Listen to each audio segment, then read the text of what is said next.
Coach Gary with part two of Loaded Language.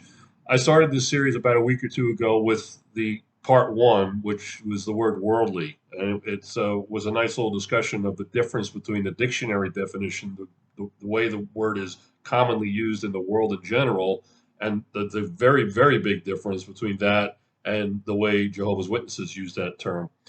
And I've identified about 20 different words or expressions or combinations of words that are just like that are used very differently by the JWs than they are according to the dictionary and according to common usage and common understanding.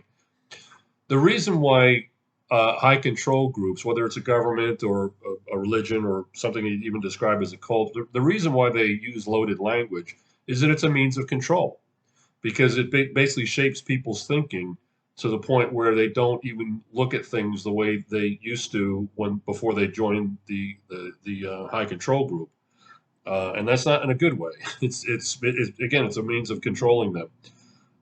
So over time, the difference between the way the dictionary and the word is commonly used, it's at first kind of subtle, but over time, even within that particular religion or organization, it becomes more and more significant and even drastic, the difference in the way the term is used.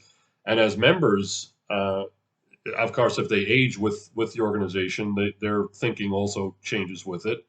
But even people that come in like today, I mean, it's like 150 years or whatever since Jehovah's Witnesses started their for I don't know about 150 years, I guess. So if somebody comes in today, they're not changing with the organization, but their thinking changes over time. The more and more they accept the way these terms are used, like for example the word worldly that we talked about a week or two ago. They start thinking about worldly means anybody that isn't one of Jehovah's Witnesses, and worldly people are all bad. And they believe that. That's what they believe. So it changes their behavior, their information, their thinking, and their emotions. And that's the whole goal, because that's completely controlling a person. So the word I'm going to talk about in this part is theocracy. Now, if that makes you a little bit nauseous because you're tired of the word theocratic and theocracy, and you might not hear the word theocrat as often, but if you're tired of any of those forms of the word, I apologize because, yeah, we just don't hear it that much outside of the organization. We don't really want to be reminded of it, but it's good to identify how they've changed language to see how they might have changed our thinking and how we have to continually work at getting our thinking back to what's normal.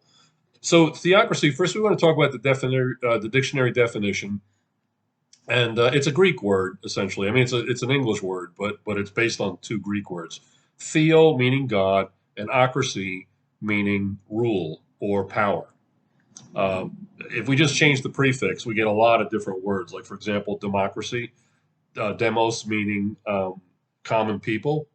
So some people will say it means the majority, but it literally doesn't literally mean the majority. But it's the rule by the majority or rule by the people. Autocracy basically means rule by self. And that doesn't mean you're the ruler. It means there is a ruler that by himself rules the country. All the organs within the government answer to him directly, and he dictates whatever the heck he or she wants. And that's what an autocracy is. So that's a democracy, that's an autocracy, and we have a theocracy, which is ruled by God.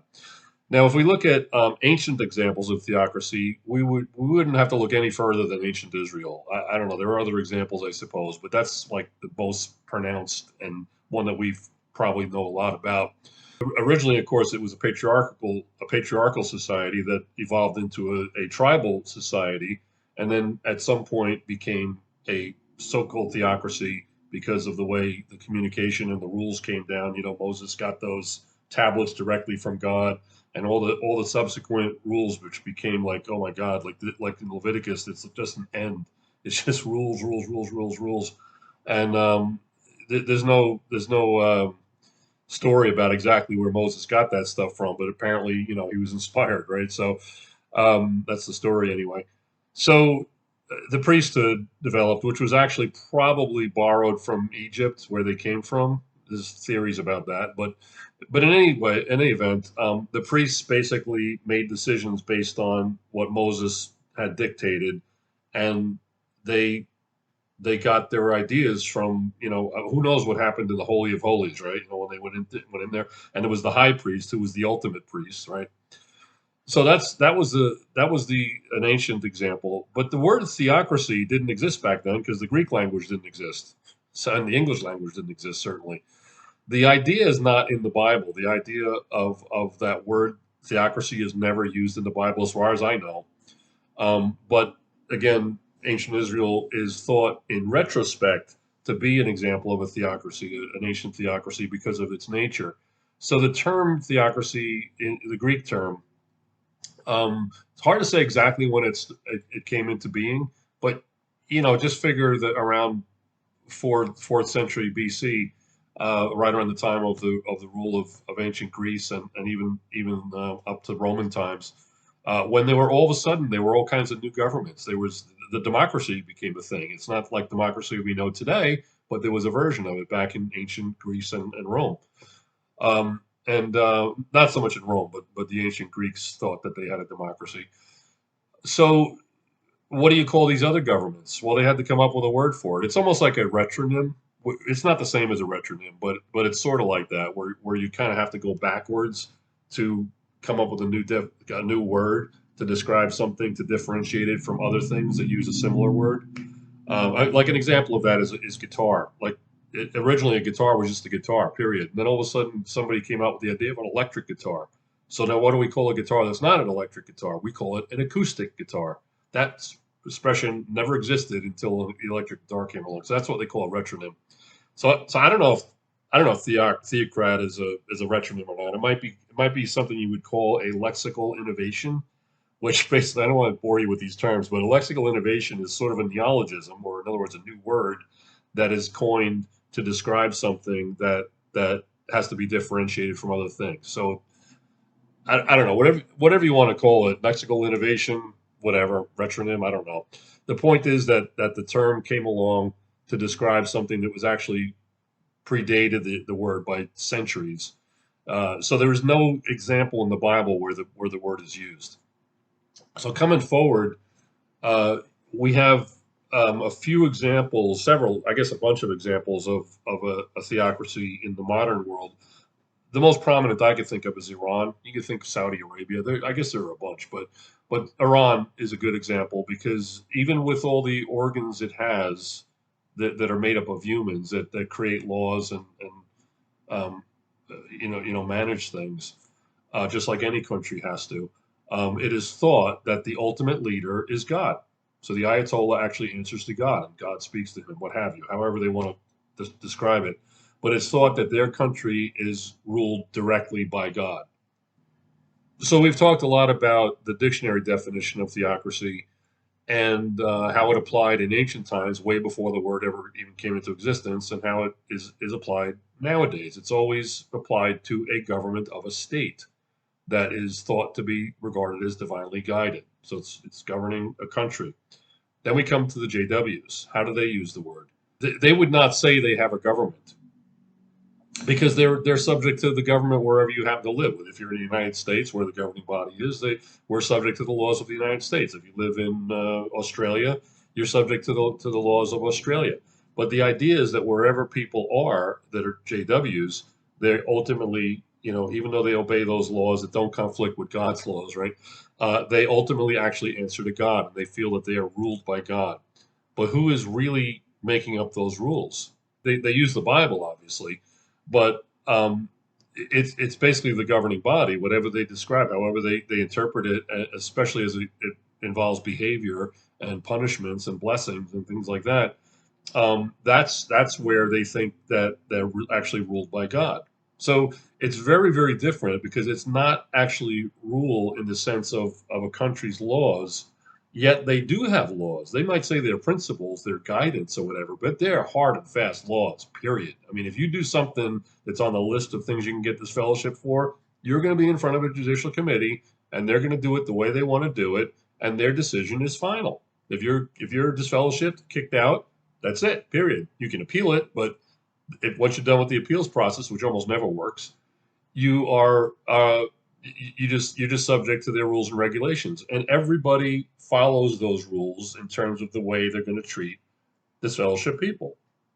A great example of the obedience to that is the so-called changes of late. Maybe they go back a month or two. We're not going to talk about that in detail, but they've changed it where you can I don't know, you can invite a relative or somebody to come back to the meetings and give them a call and say, hey, we'd like to see you there again. And if you see him at the meetings, you can say hi, glad to see you. Please come back again. And so wow, all of a sudden they can do this. So now all of a sudden people are being contacted by okay, so now your grandma is now going to talk to you because now she is allowed to. I mean, that's blind obedience. That's ridiculous. So that's their version of theocracy is ruled by God, but it's really ruled by humans. Humans in 2024 have now decided that this is how you can treat disfellowship people. For all those years before, it was different, and it's changed a lot of times in my lifetime. In fact, many years ago, really didn't apply to members of the household that were living with you, not in the sense that it does nowadays. So that's how they apply the term theocracy, and they get their members to think that this is really God's benevolent rule. And even though this is difficult, we don't like to think of our sons and daughters and mothers and fathers as dead, but that's the way we have to look at them because they've broken Jehovah's laws. And until they come back, this is the way we must treat them. So they're going to do things that are completely abnormal and unnatural, inhumane, because they're told this is what you have to do. And until they're told you can do it a little bit differently, they're not going to do it differently. So again, they've recently changed it, so they change. If they change it back, they'll go back. If they make it more open, they'll behave more open way. So that's how they use the word theocracy to control people, is to make them think that this is ruled by God, even though the word is used completely differently the way it's used in the world in general. So how does that affect us today? Well, it's good in a way because since we're not members of that group anymore, we don't think that way anymore. We don't really care. But we do have different beliefs. Some of us are atheists. Some of us are very spiritual in a way that has nothing to do with religion, and others have adopted whatever. I mean, some are born again Christians, whatever they might be. The point is that do we allow that to control us? Do we buy into the idea that because my pastor said this, it must be true? Or this new idea about current events, the way this government decided to do that. Either I believe the government or I believe these people that have another idea about the deep state or whatever concept they're trying to get us to believe. If we think critically about these various things, we won't fall into like blindly obeying either a politician or someone that's got a different idea about where the financial, wherewithal is coming from for all this stuff, or what the government is really trying to do. There might be some truth in either.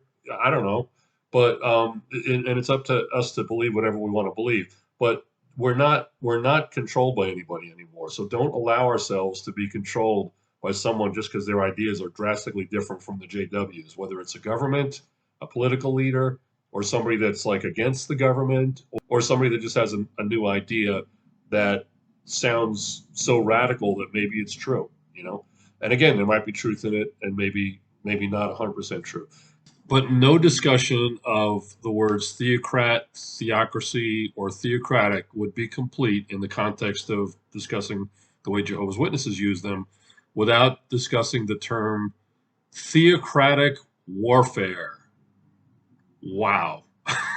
I mean, you talk about theocracy and theocrat not being in the Bible. Theocratic warfare, I mean, even the concept doesn't exist in the Bible.